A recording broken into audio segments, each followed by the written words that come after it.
We're a mixed old bunch on Radio London, merry and merry we be. We live in a house in Hanover Square and a hovel in Bermondsey. We sport on the heights of Hampstead, we snooze in the depths of Bow, and we stick up our nose from our Chelsea boat when the tide on the Thames is low.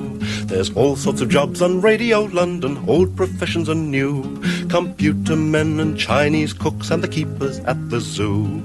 Some of us wear the bowler hat and others the dungaree, 'cause we're all the people of London town on 50, 60, 70, 80, 95.3.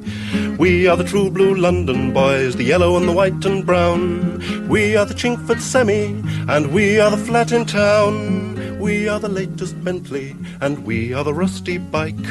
We are the pipe and slippers, and the girl who stays all night.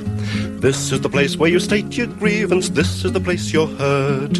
We are the London headlines and the pop from the bright young bird. From here you can know how the trains will go when you take your morning ride, and hear what it's like to be jammed up tight when you're sandwiched down inside. It takes all sorts to make Radio London, one of the sorts is you. You in the pram at 19 months and you at 92. If you cut your hair to an inch or round or you hang it to the knee, it's all the people of London town on 10, 20, 30, 40, 50, 60, 70, 80, 95.3. It was a sort of tall, greyish sort of house on the edge of the square, and we occupied the ground floor where the newsroom was, great big newsroom, and then on the first floor there were the studios, and they had triple glazing, and that managed to keep out virtually all the noise except police cars. When police cars went by, it actually got through the triple glazing.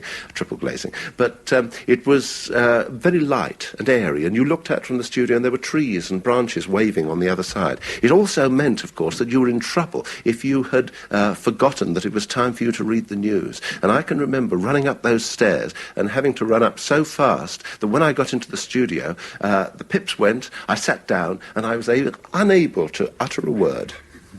I was intrigued to hear that the initial training period for Radio London staff before you went on the air was actually only of 3 weeks' duration.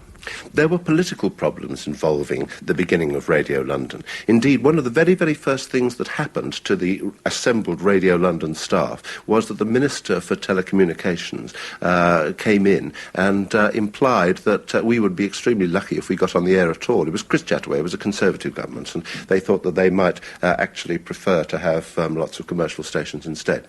But we did get on the air, but we had 3 weeks of training, we had 2 weeks of pilot programmes, and then I think we were on the air. There might have been 1 week in between or something like that. But really, most of the people who came to that station, I mean, they'd never seen a tape recorder, some of them. I had, because I was a hi-fi freak, but other people hadn't. And really, we had very little idea of what we were doing in the beginning. I mean, we had been expected to absorb the sort of information which most people in Broadcasting House didn't actually possess, because they didn't need to be technicians and producers and presenters. They were one of these. We had to be all of these. And when we began, without hardly any training, good training, what there was of it, but there wasn't much. And then we didn't have any music, we had no needle time. Somebody had cocked up the negotiations with the Musicians' Union, so there was no actual commercial music at all. And I cued Johnny Toypon and his golden harp till I was golden in the face myself. It was terrible. Coded music, it's called. It's junk music, you know, and people use it to pad out programs. We had nothing else. We had to use it all the time. And so it was chaotic. In fact, the very first words that were uttered on the very first day by your good self were a mistake, weren't they? Well, yes. The very first, what was supposed to happen was that I would be the rush hour presenter, and that was the first programme. And so I would present rush hour, but the station manager was going to get in before me. Peter Redhouse, he was a nice man, he was a gentleman, he came from Walthamstow. And Peter, he came in and he made his speech. But what he had not been aware of was that a few days before, during the test transmission, somebody had misplugged. And while I was rehearsing or doing whatever I was doing in Studio 2, my voice had actually gone out on the air, and the engineers told me about this afterwards. And for that reason, I was the first accidental voice on the air for Radio London. I didn't know that it was even happening. And indeed, I managed to continue that tradition of unconsciousness almost to the end of my career. We've heard again from Jim Hawkins of Leamington Spa. He's a radio enthusiast, but for the commercial variety. Last week he said the BBC ought to get out of the field altogether and leave it to independent local radio. You may recall that something similar has been heard occasionally in the past about popular BBC television programmes from the direction of ITV. Although wedded to ILR, in a spirit of public inquiry, Mr Hawkins has been allowing his ears to have carnal knowledge of BBC Radio Birmingham. Give me a bite. Give me a... Now, I wouldn't like you to think that I was a total novice when it came to bicycles. I owned one. I rode it 5 miles and more to work. It cost me £5 from the Oxfam shop, and I used to call it the Black Pudding, on account of the fact that, though strong, it was exceedingly heavy and acted as the vehicle for a good deal of fat. He was round and he wore sandals. And sometimes he wore shorts, and he was bearded. He didn't look that fat, actually. In fact, he started doing Fat Man on a Bicycle because a doctor said to him that he needed to do some exercise because he needed to cure his asthma. If you step on the scales here, Right, okay. we'll Yes. weigh you, Yes. and we'll start off weighing you in stones. That's around about 6 stone overweight. My friends all said to me, biking to the Med? Why? I said, it's because it's there, and I'm here. He was very interested in technology. He was one of the first people I ever knew who had a computer. And in fact, it was so new at the time that people would say to him, does it actually write your scripts for you? Which he thought was hilarious. And he wanted in radio to get a special kind of stereo sound that I think in Germany was called Kunstkopf. And what he would do is he would hang microphones off my hair sometimes, because it was supposed to imitate the 2 ears. Tom was a radio person to his soul. He loved radio.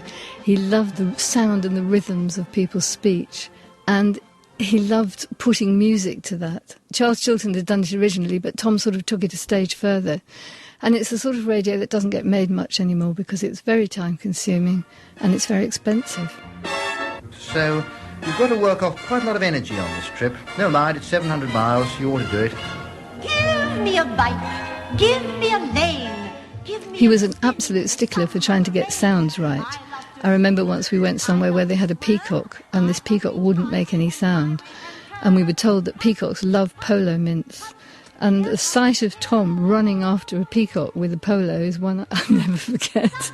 What a thrill! With a flick of the wrist... He was very funny about his cycling. He cycled a long way every day. And I would go and pick him up in the car at the end of a cycling day.